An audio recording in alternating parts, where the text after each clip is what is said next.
3 days back video release చేశాను బన్నీ ఫ్యాన్స్కి అగైనెస్ట్గా. కానీ నేను బన్నీ అని అంటున్నారు. బన్నీ ఫ్యాన్స్ పవన్ కళ్యాణ్ అంటున్నారు. నేను Pawan Kalyan fan, mega fan కాబట్టి బన్నీని అంటున్నాను అంతే. అలా అన్నా అండ్ మీరు నన్ను ట్రోల్ చేస్తున్నారు. Very very happy. నన్ను ట్రోల్ చేసుకోండి. I don't care. ఛాన్సే లేదు. నేను కేర్ చేయను, అస్సలు పట్టించుకోను. ఇంకా నాకు అంటే మీ మీద నాకు ఇంకా మరి గౌరవం పెరుగుతుంది.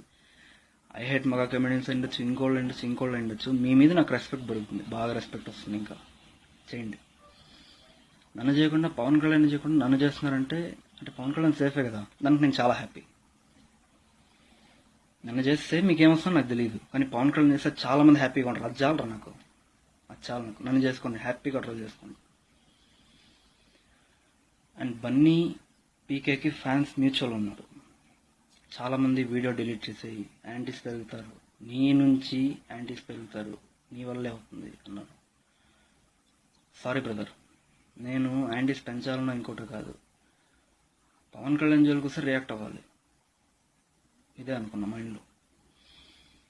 కానీ అది ఇలా మారింది, అది యాంటీస్ పెంచినట్టు అవుతుంది. అందుకే పవన్ కళ్యాణ్ ఫ్యాన్స్కి, బన్నీ ఫ్యాన్స్కి, మెగా ఫ్యాన్స్కి అందరికీ సారీ, మెగా ఫ్యాన్స్ అందరికీ I'm extremely sorry. And Mahesh Babu నేను ఏమనలా, అప్పుడు పవన్ కళ్యాణ్ ఫ్యాన్స్ చేసింది నేను చెప్పాను అంతే. మీరు ఎందుకు నా మీద ఫైర్ అవుతారో నాకు అర్థం కావట్లేదు. అవ్వండి, ఐ డోంట్ కేర్. ఎందుకంటే మహేష్ బాబు అంటే నాకు చాలా ఇష్టం. ఆయన్ని అనాలనే ఉద్దేశం కూడా నాకు లేదు, రాదు. ఎప్పుడైతే ఆయన చారిటీకి 30% ఆఫ్ హిస్ శాలరీ ఇస్తున్నాడని తెలిసిన వెంటనే ఆయన మీద రెస్పెక్ట్ బాగా పెరిగింది నాకు. నేను బన్నీ ఫ్యాన్స్ వల్ల బన్నీని అలా అన్నా అంతే. తర్వాత నిమిషంలో 100 మందిని చంపేస్తాం అంటున్నాడు. మీకు ఎగ్జాంపుల్ చెప్తా. మీరు ఫెయిల్ అయి ఉంటారు చిన్నప్పుడు, ఖచ్చితంగా ఫెయిల్ కానీ తక్కువ మార్కులు వచ్చుంటాయి. మీ ఇంటికి వస్తే మీ నాన్న నేను చంపేస్తాను రా అంటాడు. చంపేస్తాడా? చెప్పండి రా, చంపేస్తాడా? ఆవేశంలో 100 అంటాం. మెయిన్ మ్యాటర్ని పట్టుకుని వదిలేసి దీన్ని పట్టుకుంటే, ఆవేశంలో అన్నది పట్టుకుంటే, ఆలోచన చేసి అన్నది వదిలేసి ఆవేశంలో పట్టుకున్నారంటే ఎర్రి పాపలో ఉంటారు. అదే అయ్యారు మీరు ఇప్పుడు. నన్ను వీపీ అంటున్నాడు కదా, వీపీ అయింది మీరు, నేను కాదు. నేను హీరో అయ్యా అందరి దృష్టిలో.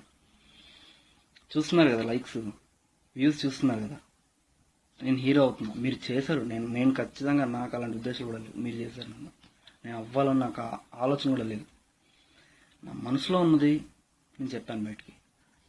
ఇది బన్నీ ఫ్యాన్స్ ఆపేస్తారు అనుకున్నా, కానీ వాళ్ళు దాన్ని ఇంకోలా అర్థం చేసుకున్నారు, మిస్అండర్స్టాండ్ చేసుకున్నారు. Complete misunderstand. ఈరోజు ఇప్పటికీ సోషల్ మీడియాలో రేగుతున్న ప్రతిదీ అంతే కంప్లీట్ మిస్అండర్స్టాండింగ్. ఇది కంప్లీట్గా.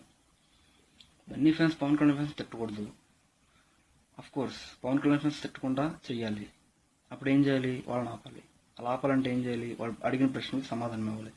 అప్పుడు బన్నీ ఫ్యాన్స్ అంటే ఆటోమేటిక్గా పవన్ కళ్యాణ్ ఫ్యాన్స్ ఇలా అనుకున్నా, నాలోనే ఇలా ఊహించుకున్నా. తప్పు చేశాను, అలా చేశాను కూడా. అది నేను చేసిన తప్పు.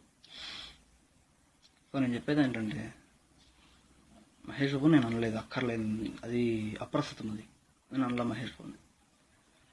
మీరు సారీ కోరుకుంటే I'm extremely sorry. Bunny fans sorry, mega fans, Bunny అంటే మొత్తం మెగా ఫ్యామిలీ ఫ్యాన్స్ అందరికీ ఐఎమ్ ఎక్స్ట్రీమ్లీ సారీ. ఇంకా నేను దాదాపుగా మీ ఎవరికి కనపడను. రంజిత్ చనిపోయాడు అనుకోవచ్చు. ఇంకా గుడ్ బై.